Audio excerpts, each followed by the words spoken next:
Hello बच्चों, कैसे हो आप सभी लोग? बढ़िया एकदम। तो बच्चों, आज से हम स्टार्ट करने वाले लाइट रिफ्लेक्शन एंड रिफ्रैक्शन। ये क्लास 10th का टॉपिक है। और जैसा कि आपको पता है, हम फाउंडेशन कोर्स भी स्टार्ट करेंगे, तो उससे पहले जो है हमारे को क्लास 10th का जो कोर्स है वो कंप्लीट करना जरूरी है, क्योंकि क्लास 10th में आपके बोर्ड्स है और बोर्ड्स भी इक्वली इम्पोर्टेंट है। तो आइए आज हम शुरू करते हैं लाइट रिफ्लेक्शन एंड रिफ्रैक्शन। तो थोड़ा बहुत आपको इस लाइट के बारे में आपको पता होगा कि लाइट क्या है, फॉर्म ऑफ एनर्जी है। ठीक है, तो आगे बात करने से पहले सबसे पहले अगर आपने टेलीग्राम चैनल और ग्रुप ज्वाइन नहीं कर रखा है तो जल्दी से जाके कर लो, क्योंकि टेलीग्राम चैनल पर आपको जो पीडीएफ से स्टडी मटेरियल से वो सारी चीजें आपको टेलीग्राम चैनल पर मिलेगी और टेलीग्राम ग्रुप पर आप अपने डाउट्स को डिस्कस कर सकते हो। चल तो शुरू करते हैं हम लाइट रिफ्लेक्शन एंड रिफ्रैक्शन।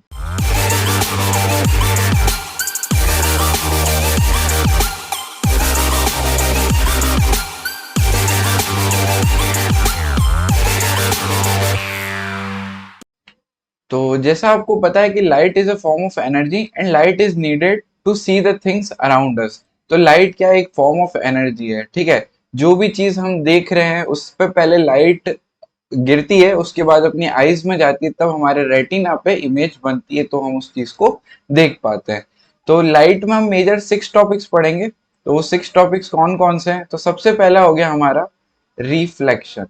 ठीक है, रिफ्लेक्शन आपको थोड़ा बहुत पता होगा, जो कि मिरर और कोई भी शाइनी सरफेस से जब लाइट रिफ्लेक्ट हो जाती है तो उस फिनोमेना को क्या कहते हैं? Bounce back of light is known as reflection. उसके बाद आएगा हमारा रिफ्रैक्शन। ठीक है, रिफ्रैक्शन देखेंगे हम। उसके बाद देखेंगे हम इंटरफेरेंस। फिर एक टॉपिक आता है आपका पोलराइजेशन। फिर आएगा आपका डिफ्रैक्शन। और फिर लास्ट में हम पढ़ेंगे ह्यूमन आई, थोड़ा बहुत ह्यूमन आई के बारे में जानेंगे। ठीक है, तो ये सारे टॉपिक हम इस चैप्टर में कवर करने वाले। तो लेट्स गेट स्टार्टेड। तो सबसे पहला है हमारा रिफ्लेक्शन। तो रिफ्लेक्शन क्या होता है? जैसे आपको पता है कि bouncing back of light from a polish shiny surface is called reflection. और फिर रिफ्लेक्शन इज यूनिक, है ना, इसकी कुछ अलग प्रॉपर्टीज होती है। और it is the reflection of light which enables us to see the object. तो हमने पहली बात की थी कि लाइट जब किसी ऑब्जेक्ट पे पड़ेगी उसके बाद हमारी आईज में जाएगी, तो हम उसको क्या कहेंगे? रिफ्लेक्शन। अब किसी भी चीज को देखने के लिए हमको रिफ्लेक्शन चाहिए होता है। अब मैं आपको एक अच्छी सी चीज बताता हूँ। जैसा कि आपने देखा होगा, अगर हैरी पॉटर देखी होगी, तो उसके पास एक क्लॉक था। तो वो क्या कर देता था? थिंग्स को डिसअपियर कर देता था।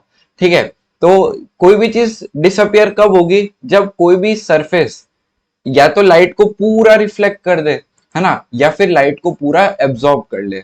जैसे कि ब्लैक होल, है ना, आप ब्लैक होल के अंदर नहीं देख सकते हो ना क्या होता है, क्योंकि वो सारी लाइट को एब्जॉर्ब कर लेता है। तो एक चीज आप करके देखना कि जब आप ब्लैक होल की जो इमेजेस है उसको देखना, तो उसके अंदर आपको कुछ भी नहीं दिखेगा। तो यहाँ से आप एक चीज देख सकते हो कि अगर आपको दुनिया में किसी चीज को गायब करना है, तो या तो उसको पूरा रिफ्लेक्टिंग बना दो कि जो भी उस पर लाइट गिरेगी वो ट्रांसफर हो जाएगी, या फिर उसको पूरा एब्जॉर्बिंग बना दो कि वो सारी लाइट को एब्जॉर्ब कर लेगा। तो वो क्या कर देगा? जो भी चीज होगी उसको डिसअपियर कर देगा। ठीक है, अच्छा एक्सपेरिमेंट है, करके देखना अगर होता है तो, है ना। और फिर मुझे कमेंट सेक्शन में बताना कि आप कर पाए या नहीं। ठीक है, चलो तो रिफ्लेक्शन में हम सबसे पहले देखेंगे कि एक जो सरफेस होगा, रिफ्लेक्टिंग सरफेस, कुछ इस तरह से रिप्रेजेंट करेंगे, है ना। ये क्या होगा? ये जो लाइंस रिप्रेजेंट की है ये होती है पॉलिश्ड सरफेस, है ना, पॉलिश्ड सरफेस।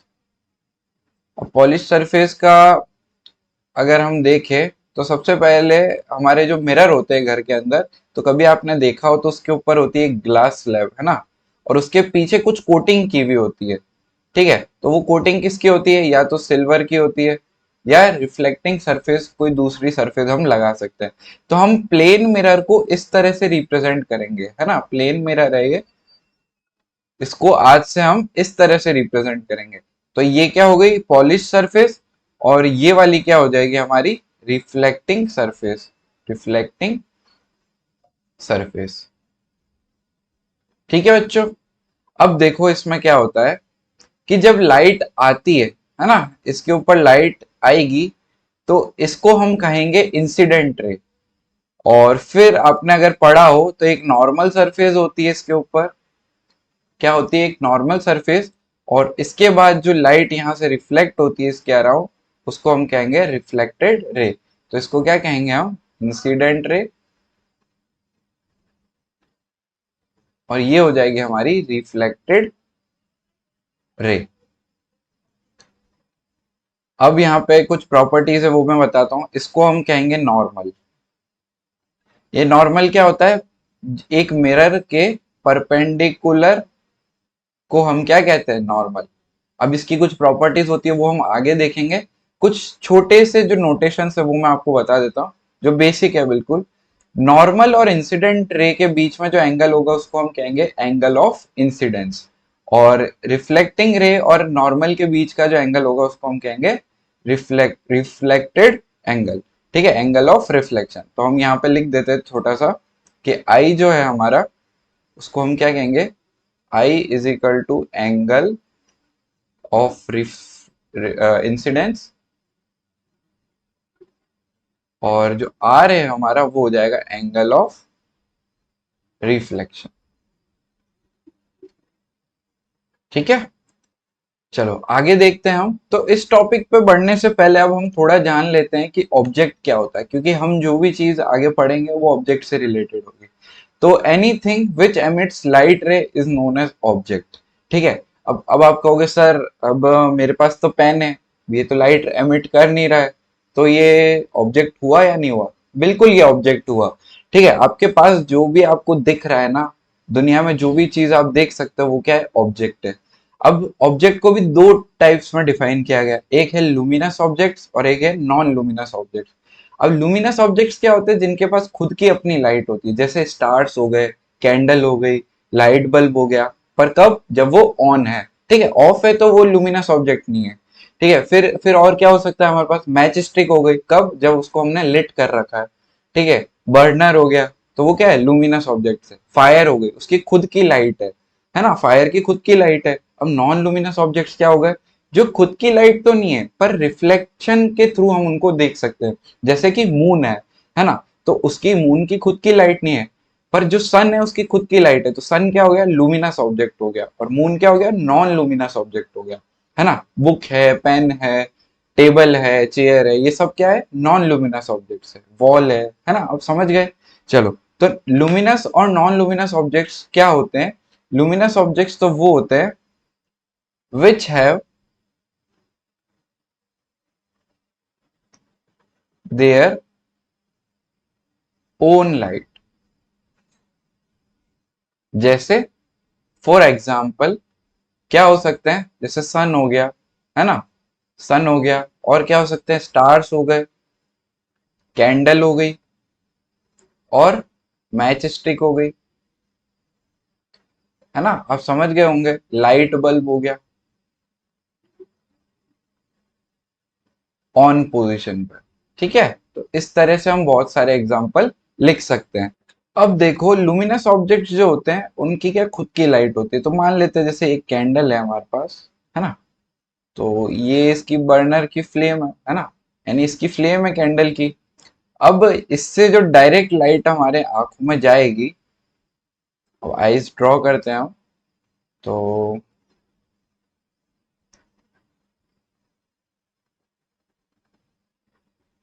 तो इससे क्या है, डायरेक्ट हमारे पास लाइट आएगी। तो ये क्या हो गया, एग्जाम्पल हो गया ये लुमिनस ऑब्जेक्ट का। ये क्या हो गया, लुमिनस ऑब्जेक्ट। अब हम बात करें नॉन लुमिनस ऑब्जेक्ट्स की। तो नॉन लुमिनस विच, या फिर ऐसे लिखें कि objects which do not have their own light. ठीक है, ऐसे ऑब्जेक्ट जिनकी खुद की लाइट तो नहीं है, but can be seen after reflection. या ऐसा कहें कि दे रिफ्लेक्ट लाइट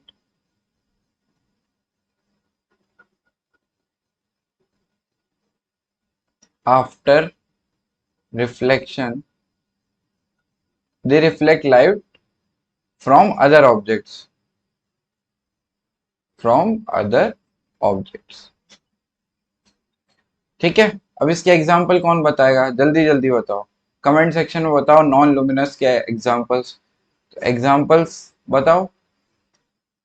तो नॉन लुमिनस के एग्जाम्पल्स हो गए जैसे बुक हो गई, मून हो गया, है ना, और क्या हो सकता है, टेबल हो गई, वॉल हो गई, चेयर हो गई, पेन हो गया, है ना।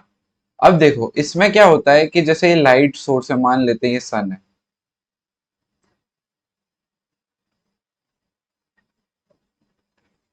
थोड़ा अच्छे से बना लेते हैं सन को, रेड कलर से बना लेते हैं या येलो से बना लेते हैं। चलो मान लेते हैं ये सन है।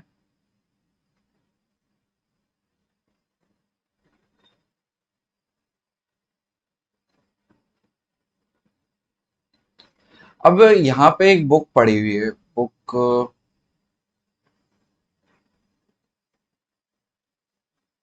समझ लेना थोड़ी सी, ठीक है, ये बुक है। तो अब हमारे को जब ये बुक कैसे दिखेगी कि इस पे से जब लाइट जो है सन की रेज इस पे जाएगी और इस पे से रिफ्लेक्ट होके जब वो रेज हमारी आईज में जाएगी तो हम क्या कहें, बुक को देख पाएंगे। तो ये क्या हो गई, इंसिडेंट रे, और ये हो गई रिफ्लेक्टेड रे।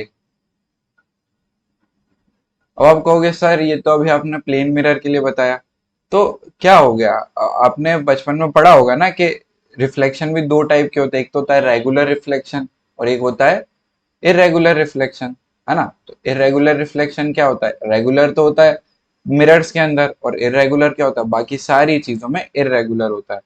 ये एग्जाम्पल हो गया हमारा नॉन लुमिनस ऑब्जेक्ट का, नॉन लुमिनस। ठीक है, चलो आगे देखते हैं हम।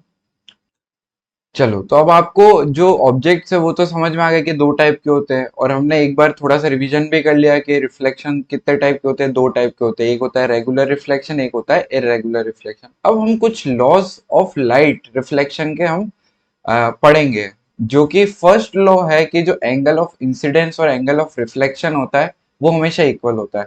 अभी हमने बात की थी कि एंगल ऑफ इंसिडेंस और एंगल ऑफ रिफ्लेक्शन क्या होता है, कि एक मिरर से जब नॉर्मल हम देखते हैं तो नॉर्मल और इंसिडेंट रे के बीच का जो एंगल होता है वो क्या होता है, एंगल ऑफ इंसिडेंट। यानी हम बात करें कि ये अगर मिरर है ना, और ये इसकी रिफ्लेक्ट पॉलिश साइड साइड है ना, इसकी पॉलिश साइड है, तो यहाँ पे जो लाइन है 90 डिग्री पे ये होगी नॉर्मल। ये भी आपको ध्यान रखना है कि normal is at 90 degree from mirror, या फिर और परपेंडिकुलर, परपेंडिकुलर आप ऐसे लिख दो, परपेंडिकुलर। ठीक है, अब यहाँ पे लॉ क्या कहता है कि angle of I is equal to angle of r. ठीक है, यहाँ पे अगर हम माने कि ये हो गई इंसिडेंट रे और ये हो गई हमारी रिफ्लेक्टेड रे, ये हो गई इंसिडेंट और ये हो गई रिफ्लेक्टेड, तो I is equal to R, angle of I is equal to angle of R. ये हो गया हमारा पहला लॉ ऑफ रिफ्लेक्शन। ठीक है, ये इंसिडेंट रे और ये क्या हो गई हमारी रिफ्लेक्टेड रे। समझ में आया ना। और दूसरा लॉ भी बहुत इजी है, दूसरा लॉ क्या कहता है कि ये जो तीनों लाइंस है, इंसिडेंट रे, रिफ्लेक्टेड रे और नॉर्मल, ये तीनों एक ही प्लेन पे लाई करेगी, या फिर ये तीनों एक पॉइंट पे इंटरसेक्ट भी करेगी। यानी सेकंड लॉ क्या कहता है कि the incident ray, reflected ray and the normal to the point of incidence all lie in same plane, और सेम प्लेन के साथ साथ ये सेम पॉइंट पे भी इंटरसेक्ट करती है।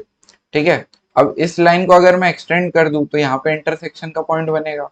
ठीक है, उन सब चीजों में नहीं जाते हैं, अपन सीधा सीधा देख देते हैं कि इंसिडेंट रे, रिफ्लेक्टेड रे और normal both lie in the same plane यानी अब रे देखो, रे क्या है, एक लाइन है ना। कोई भी तीन लाइन को हम सेम प्लेन में ले सकते हैं। जैसे आप मानो कि मेरे पास ये पेन है और एक ये पेन है और तीसरा ये पेन है, ठीक है।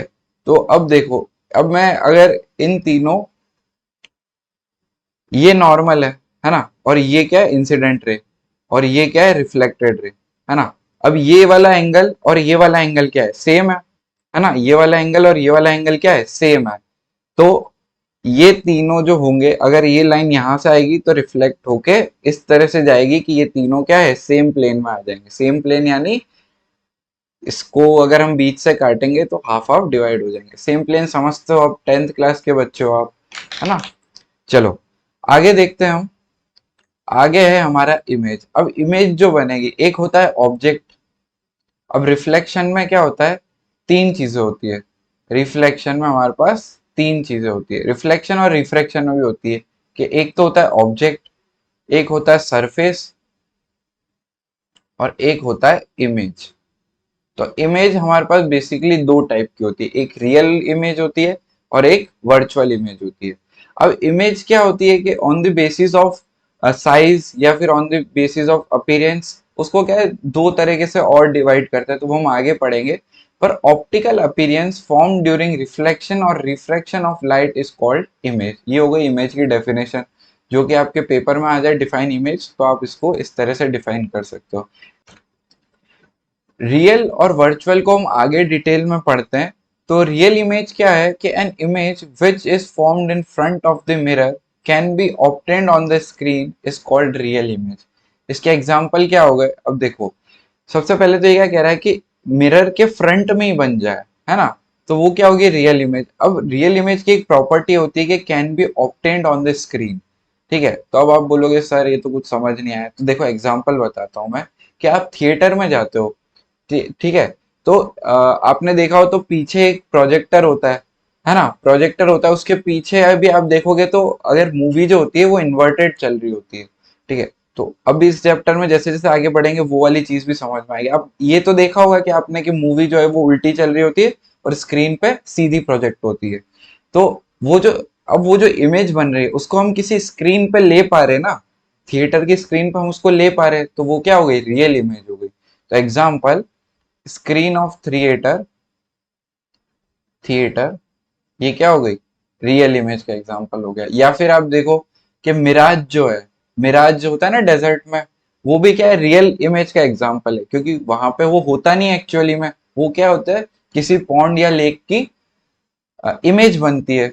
तो हमको क्या लगता है कभी कभी रोड पे जाते हुए कि वहां पे पानी है, पर वहां पानी नहीं होता है। वो किससे होता है, वो रिफ्रैक्शन वाले फॉर्मूला, रिफ्रैक्शन वाले फिनोमिना से होता है।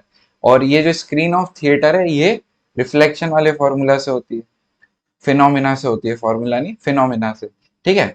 तो हम एक और एग्जांपल क्या लिख सकते हैं इसका, मिराज हो गया, ठीक है, एटसेट्रा इस तरह की।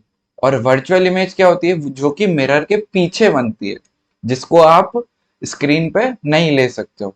जैसे कि एग्जांपल, आप खुद को अगर मिरर में देखोगे तो वो क्या है, सेल्फ इन मिरर। वो क्या एग्जांपल हो गया, वर्चुअल इमेज का एग्जांपल, सेल्फ इन मिरर। और क्या हो सकता है वर्चुअल इमेज के, जैसे आप कार्स देखते हो, कार्स इन रियर व्यू मिरर, ठीक है। ये सारे क्या एग्जांपल हो गए हमारे, वर्चुअल इमेज के एग्जांपल हो गए। अब on the basis of size और on the basis of orientation इसको दो पार्ट में और डिवाइड किया है। एक तो हो गई इमेज के मैग्नीफाइड इमेज हो गई। अभी ये सारी चीजें आपको बहुत ज्यादा काम आएगी जब हम पढ़ेंगे कॉनकेव मिरर और कॉन्वेक्स मिरर, ठीक है। मैग्नीफाइड इमेज क्या हो गई, एनलार्ज्ड इमेज, है ना। कि आपने छोटा सा ऑब्जेक्ट रखा और उसकी इमेज बड़ी बन गई। जैसे आप अगर कभी मेले में गए हो तो एक ऐसा स्टॉल आती है जहाँ पे बहुत सारे मिरर्स होते हैं, तो उसमें किसी मिरर में आप बहुत छोटे दिखते हो, किसी मिरर में बहुत बड़े हो जाते हो, किसी मिरर में आप अजीब सा शेप आ जाता है। तो ये सारे क्या है, रिफ्लेक्शन के ही फिनोमिना है, उसकी मदद से ही वो ये सारी जो चीजें हैं वो मिरर जो है कर पाते हैं। कि अगर आपने प्लेन मिरर रख दिया तब तो एग्जैक्ट सेम साइज की बन जाएगी, ठीक है, अगर आपने कुछ कॉनकेव मिरर रख दिया तो क्या पता आप अगर ऐसे इमेज रखिए तो वो इस तरह से दिखाई दे। ठीक है, और अगर आपने कॉन्वेक्स मिरर रख दिया तो हो सकता है कि आप ऐसे खड़े हो और आपकी या तो बहुत बड़ी इमेज बन गई या बहुत छोटी इमेज बन गई। तो ये सारे फिनोमेना हम देखेंगे। अगर मिरर कुछ इस तरह से है तो यहाँ पे क्या हो गया, कॉन्वेक्स, और यहाँ पे क्या हो गया, कॉनकेव, तो आपकी डिफॉर्म्ड इमेज भी बन सकती है ना। तो ये सारी चीजें आप मेले में जाके कर सकते हो। दूसरा हो गया हमारा डिमिनिश्ड इमेज। ठीक है, दूसरा क्या हो गया, डिमिनिश्ड। डिमिनिश्ड यानी small, smaller, smaller than object. ठीक है, अब on the basis of orientation दो तरह की होती है। कौन कौन सी हो गई, एक तो हो गई इरेक्ट इमेज। ठीक है, एक तो हो गई इरेक्ट, अभी मैं समझाऊंगा। और दूसरी हो गई इन्वर्टेड। तो देखो, अब इरेक्ट का मतलब क्या होता है, as it is, as it is. और ये क्या, इन्वर्टेड का मतलब क्या होता है, अपसाइड डाउन। जैसे एग्जांपल लेते हैं कि मान लो इधर कोई सा मिरर है, प्लेन मिरर में होता है कि जो ऑब्जेक्ट हमने इस तरह से रखा तो इसी तरह से हमारी क्या बन जाती है, इमेज बन जाती है। ठीक है, तो इसको हम क्या कहेंगे, इरेक्ट। और इन्वर्टेड क्या होता है, जैसे मोस्टली आप किसमें देखोगे, कॉनकेव मिरर्स में, कि इस तरह से आप इमेज रख ऑब्जेक्ट रखोगे और आपकी जो इमेज बनेगी वो किस तरह से बनेगी, इस तरह से बनेगी। तो ये क्या हो गई, आपने ऑब्जेक्ट तो रखा इस तरह से, है ना, सीधा रखा, और आपको जो इमेज दिख रही है वो क्या है, इन्वर्टेड दिख रही है। तो ये क्या एग्जांपल हो गया, इन्वर्टेड का एग्जांपल हो गया। ठीक है, ये सारी चीजें जो है हम अब जब आपको मैं आपको पढ़ाऊंगा कि कॉनकेव मिरर में जो इमेज बन रही है तो मैं ऐसा ही वर्ड्स यूज करूंगा कि इरेक्ट बनी है, इन्वर्टेड बनी है, तो आपको समझ में आना चाहिए कि मैं क्या कह रहा हूँ। ठीक है, मैंने आपको इसलिए पहले समझा दिया कि जो रियल इमेज है वो क्या है कि जिसको हम स्क्रीन पे ले सकते हैं। वर्चुअल इमेज क्या है, जिसको हम स्क्रीन पे नहीं ले सकते और वो इमेज जो है मिरर के पीछे बनती है। देखो, अब इन दोनों एग्जाम्पल में क्या है कि ये वर्चुअल इमेजेस बन रही है ना। अच्छा, एक चीज और जो डाउट रह जाता है कुछ बच्चों का कि सर एक इमेज बहुत सारे टाइप की हो सकती है क्या, जैसे सर आप कहो कि ये इन्वर्टेड भी हो, आप कहो कि ये वर्चुअल भी हो, और आप कहो कि ये मैग्नीफाइड भी हो। तो बिल्कुल हो सकती है, एक ही इमेज बहुत सारे टाइप की हो सकती है। जैसे मान लो कि ये देखो, ये क्या है, वर्चुअल इमेज बन रही है, ठीक है, और ये क्या है, इन्वर्टेड इमेज भी बन रही है, और ये क्या है, सेम साइज की बन रही है इस केस में। अब आप चाहो तो किसी किसी केस में इसकी जो साइज है ये बड़ी भी हो सकती है, कि इस तरह से हो गई, है ना, इस तरह से। तो ये क्या होगी, एनलार्ज इमेज हो जाएगी। ठीक है, तो ये सारी चीजें हम आगे पढ़ेंगे। अब देखते हैं आगे कि मिरर जो होते हैं वो कितने टाइप के होते हैं, मिरर क्या होता है और उसके यूजेस क्या होते हैं। ठीक है, तो मिरर क्या है, any shiny polished surface is known as mirror. अब मिरर को कैसे बनाते हैं, तो हम मिरर को क्या करते हैं कि एक ग्लास स्लैब लेते हैं और उसके एक साइड को पॉलिश कर देते हैं। ठीक है, तो यहाँ पे यही लिख रखा है कि mirror is a shiny polished object. Object क्या हो गया, ग्लास हो गया, which reflects most of the rays of light falling upon it. One side of mirror is polished with suitable material to make other side reflective. ये हमने पहले discuss कर लिया था। ठीक है बच्चों, तो मिरर क्या है, एक पॉलिश सरफेस है जिसकी, या तो एक पॉलिश सरफेस है या फिर एक ऑब्जेक्ट है जिसकी एक साइड को हमने पॉलिश कर दिया। ठीक है, और वो जो ऑब्जेक्ट होना चाहिए वो क्या होना चाहिए, ट्रांसपेरेंट होना चाहिए। अब आप कहोगे सर कभी कभी हमको जो है हमारी इमेज दिखती है वाटर के अंदर, तो सर वो क्या है, फिर वो रिफ्लेक्शन है। नहीं बेटा, वो क्या है, रिफ्रैक्शन है। तो हम वो रिफ्रैक्शन वाला जो फिनोमिना है इसके बाद पढ़ेंगे, उसको भी मैं आपको अच्छे से समझाऊंगा। चलो, अब आगे बढ़ने से पहले मैं चाहता हूं कि आप प्लेन मिरर पे एक एग्जांपल करो जो कि अभी तक हमने पढ़ा है। ठीक है, तो हमने अभी तक क्या पढ़ा है कि दो लॉ पढ़ लिए हैं, है ना। तो उस लॉ को यूज करते हुए आप मेरे को इसका आंसर बताना कि एंगल ऑफ इंसिडेंस अगर इतना है, ठीक है, एंगल ऑफ इंसिडेंस है 30 डिग्री, तो आपको मेरे को इस एंगल की वैल्यू बतानी है। ठीक है, बता सकते हो आप। तो 2 मिनट वीडियो को पॉज करो और आंसर निकालो कि इसका आंसर क्या आएगा। ठीक है, चलो। तो आपने इसको सॉल्व किया होगा, तो हम इसको देखते हैं कि इसका आंसर क्या आने वाला है। तो आपने इसमें मैथ्स लगाई होगी, और मैथ्स लगा के आपने ये वाला जो एंगल है ये 30 डिग्री निकाल लिया होगा, है ना। ये 30 डिग्री आ गया। तो अब आपको पता है कि ये वाला जो एंगल है ये 90 डिग्री है, ठीक है। तो 30 + x = 90 डिग्री। एक्स की वैल्यू क्या आ गई? 60 डिग्री आ गई। बोलो, समझ में आ गया ना क्वेश्चन। अब इसी तरह से मैं एक क्वेश्चन आपको होमवर्क में देता हूँ कि लिखो एक क्वेश्चन। द एंगल, एक क्वेश्चन लिखो। The angle between incident ray and mirror is 17 degree, ठीक है। Then find angle of reflection, ठीक है। और जल्दी से जब भी आप इस वीडियो को देखो तो इसका आंसर आप मेरे को कहाँ बताओगे? कमेंट बॉक्स में, कि एंगल ऑफ, ऐसे बताना कि एंगल ऑफ रिफ्लेक्शन, इस तरह से लिखना कि sir angle of reflection is equal to जो भी आपका आंसर हो, ठीक है, डिग्री में आएगा आपका। तो क्वेश्चन नंबर 1 आज के लिए ये है, ठीक है। इसको आप बताना मुझे कि क्वेश्चन नंबर 1 का आंसर ये है, क्वेश्चन 1। चलो आगे बढ़ते हैं। आगे टू टाइप्स ऑफ मिरर। अब हमने प्लेन मिरर की इतनी देर से बात कर रहे हैं, सर स्फेरिकल मिरर क्या होता है थोड़ा सा तो बता दो सर, अब रहा नहीं जा रहा। तो देखो, प्लेन मिरर तो अभी तक जो हम पढ़ते आ रहे हैं कि एक फ्लैट सरफेस होती है, ठीक है, एक फ्लैट सरफेस होती है, फ्लैट सरफेस, और उसकी एक साइड क्या होती है? पॉलिश होती है, पॉलिश, है ना, पॉलिश्ड होती है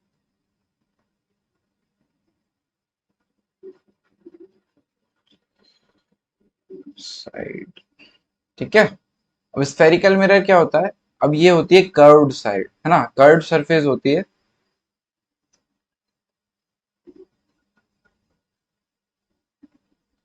और इसकी भी एक साइड क्या होती है? पॉलिश्ड होती है। अब देखो, मैं आपको एक छोटा सा ब्रीफ दे रहा हूं, इसको हम आगे जब ये आएगा स्फेरिकल मिरर तभी डिटेल में पढ़ेंगे। कि आप जैसे इस तरह से एक हमने ग्लास ले लिया, ठीक है, या फिर इस तरह से मान लो कि एक स्फेयर है, ठीक है। अब आगे हम इसको और डिटेल में पढ़ेंगे, जिसकी रेडियस है कुछ आर। अब इस स्फेयर को अगर हम यहां से कट करें, ठीक है, यहां से कट कर रहे हैं हम, इसकी रेडियस इस तरफ बता दो आर, और हमने इस साइड को पॉलिश कर दिया, ठीक है। तो क्या बनेगा हमारे पास? कॉन्वेक्स मिरर, ठीक है। इस साइड को हमने पॉलिश कर दिया तो ये क्या हुआ? कॉन्वेक्स मिरर, ठीक है। और अगर हमने इसको यहां से कट करके और इस साइड को पॉलिश कर दिया, यानी हमने इसको इस तरह से पॉलिश कर दिया, तो ये क्या बन जाएगा? कॉनकेव मिरर, ठीक है। अब इसको डिटेल में हम आगे पढ़ेंगे कि प्रिंसिपल एक्सिस क्या होता है, रेडियस ऑफ कर्वेचर क्या होती है, फोकल लेंथ क्या होती है, ठीक है। अभी हम पढ़ते हैं कि प्लेन मिरर क्या होता है। A mirror which is having a flat surface is called a plane mirror. Plane mirror सबसे इजी है। अब प्लेन मिरर की कुछ प्रॉपर्टीज होती है कि जो इमेज बनेगी वो कैसी बनेगी। तो सबसे पहला होता है कि जो इमेज है वो हमेशा बनेगी वर्चुअल और इरेक्ट। और वर्चुअल क्या होता है बताओ? अभी हम पढ़ के आए, वर्चुअल इमेज क्या होता है? वर्चुअल इमेज जो कि मिरर के पीछे बनती है और जिसको हम स्क्रीन के ऊपर नहीं ले सकते, वो हो गई वर्चुअल इमेज। और इरेक्ट इमेज क्या होती है? यानी सीधी इमेज। इन्वर्टेड और इरेक्ट दो वर्ड होते हैं, तो इरेक्ट क्या हो गई? जो कि सीधी होती है। अब दूसरी प्रॉपर्टी ये है कि जो डिस्टेंस है between image and the objects from the mirror, यानी मान लो कि ये मिरर है, ठीक है, और एक बॉय खड़ा है या आप ही खड़े हो, ठीक है। तो मान लो कि आप यहाँ पे खड़े हो, तो आप यहाँ से कितनी दूरी पे खड़े हो? 10 मीटर पे। तो आपकी जो इमेज बनेगी वो भी कितनी दूर होगी, 10 मीटर पे। ठीक है, तो ये क्या है, दूसरा लॉ है कि प्लेन मिरर में जो इमेजेस बनेगी वो इक्वल डिस्टेंस पे बनेगी। थर्ड है कि सेम साइज की बनेगी प्लेन मिरर में। ठीक है, ये आपको कहाँ देखना है, प्लेन मिरर में, प्लेन मिरर। ठीक है, क्या होगी थर्ड कि सेम साइज बनेगा, सेम साइज। और फोर्थ है कि जो लेटरली इन्वर्टेड बनेगी, यानी अगर आपने इसके सामने ए बी सी और डी इस तरह से लिखा है, तो मिरर में ये क्या दिखेगा, डी सी, और सॉरी सी भी इस तरह से दिखेगा, सी और बी और ए तो इस तरह से। तो अगर इसका आपने देखा हो तो जब एम्बुलेंस होता है तो उसके आगे जो एम्बुलेंस लिखा होता है वो इन्वर्टेड लिखा होता है, जिससे कि जब आप ड्राइव कर रहे हो तो रियर व्यू में जो मिरर है उसमें वो सीधा दिखे, तो आप उसको जल्दी से साइड दे पाओ। ठीक है, अब इस पे एक क्वेश्चन करते हैं। तो एक क्वेश्चन आप करो। ठीक है, यहाँ पे लिखता हूं मैं क्वेश्चन, क्वेश्चन 2, के मान लो आ, आपके पास एक मिरर है और आपने एक बॉक्स रखा है इसके सामने। ठीक है, एक सरफेस पे आपने बॉक्स रखा है जिसकी हाइट है, जिसकी हाइट है 10 सेंटीमीटर, और इसकी डिस्टेंस है 1 मीटर। तो आपको फाइंड करनी है, find height of image, height of image, और इसके ऊपर एक लेटर भी लिखा हुआ है बी। ठीक है, तो आपको फाइंड करना है हाइट ऑफ इमेज, और सेकंड आपको फाइंड करना है ड्रॉ इमेज, यानी इमेज किस तरह से दिखेगी वो भी ड्रॉ करनी है। थर्ड क्वेश्चन है कि डिस्टेंस फ्रॉम ऑब्जेक्ट, ऑब्जेक्ट अगर आपको नहीं दिख रहा है तो मैं रिपीट कर देता हूँ, आप नोट कर लो। हाइट ऑफ इमेज, सेकंड है ड्रॉ इमेज, थर्ड है डिस्टेंस फ्रॉम द ऑब्जेक्ट। ठीक है, और फोर्थ आप क्या करोगे, चलो आपने ड्रॉ कर ही दिया है, तो ये तीन क्वेश्चन आप सॉल्व करो। तो वीडियो को आप चाहो तो पॉज कर लो और एक बार इसको सॉल्व करो, और आप बताओ कि हाइट ऑफ इमेज क्या होगी, और उसकी इमेज किस तरह से बनेगी, और डिस्टेंस फ्रॉम द ऑब्जेक्ट क्या होगा। तो आई होप आपने इसको सॉल्व कर लिया है। तो देखते हैं कि हाइट ऑफ इमेज क्या होगी। तो सबसे पहले हमने जो पढ़ा था कि जो है इमेज हमेशा प्लेन मिरर में बनेगी वो सेम हाइट की बनेगी, है ना। तो सेम साइज की बनेगी तो हाइट ऑफ इमेज क्या हो जाएगा, 10 सेंटीमीटर। ठीक है, उसके बाद उसकी इमेज बनानी थी, तो इमेज इस तरह से बनेगी, यहाँ पे बॉक्स है और ये हो गई इसकी इमेज। ठीक है, बी इस तरह से इन्वर्टेड दिखेगा। और थर्ड जो है डिस्टेंस फ्रॉम द ऑब्जेक्ट, अगर आपने 1 मीटर निकाला है तो आपका आंसर बिल्कुल गलत है, क्योंकि 1 मीटर तो यहां से होगा ना, 1 मीटर तो यहां से होगा, ऑब्जेक्ट से तो ये कितनी दूरी पे होगा, 2 मीटर पे। तो अगर आपका आंसर 2 मीटर है तो बिल्कुल राइट है। और ऑब्जेक्ट अगर आपका 1 मीटर लिखा है आपने, तो ये क्या हो गया, आपने क्वेश्चन ढंग से नहीं पढ़ा। 2 metre is the right answer. ठीक है, चलो। तो स्फेरिकल मिरर पे हमने थोड़ा सी बात कर ली थी। अब स्फेरिकल मिरर को हम अगले लेक्चर में कवर करेंगे, क्योंकि ये लेक्चर बहुत बड़ा हो रहा है। तो अगर वीडियो आपको अच्छा लगा तो अपने फ्रेंड्स के साथ शेयर कर दो। इसके ऊपर में जो कुछ क्वेश्चंस है वो भी मैं आपको प्रोवाइड करूंगा। तो आपको होमवर्क में आपको क्या करना है कि सबसे पहले तो आप क्या करो, रिवाइज कर लो इसको, आज के लेक्चर को रिवाइज, लेक्चर 1, और नोट्स जो है बना लो, या फिर इसी को आप अपने नोट्स में यूज कर सकते हो। फिर सेकंड होमवर्क है आपका मेक नोट्स, नोट्स बनाने बहुत जरूरी है। और फिर मैं आपको एक बुक रिकमेंड करूंगा, उसको शेयर कर दूंगा आपके ग्रुप पे, तो वो उसमें से भी आप जो लाइट वाला पार्ट है उसको थोड़ा सा रीड करना। ठीक है, तो 2 होमवर्क हो गए, और उसके बाद अगली क्लास में हम थोड़े से क्वेश्चन भी दूंगा, वो भी आपको सॉल्व करना है। ठीक है, रीड फ्रॉम बुक। ठीक है, चलो। तो आज के लिए इतना ही। वीडियो अच्छा लगा तो अपने फ्रेंड्स के साथ शेयर कर देना। चैनल पर नए हो तो सब्सक्राइब कर देना, और अपने फ्रेंड्स को भी बता दो कि यहाँ पे जो है फाउंडेशन कोर्स जो है वो स्टार्ट हो चुका है। उससे पहले जो है बोर्ड्स की तैयारी कराई जा रही है, और जो क्वेश्चन है वो भी सॉल्व करने को देंगे हम। तो इस वीडियो के लिए इतना ही, मिलते हैं नेक्स्ट वीडियो में। Thanks for watching.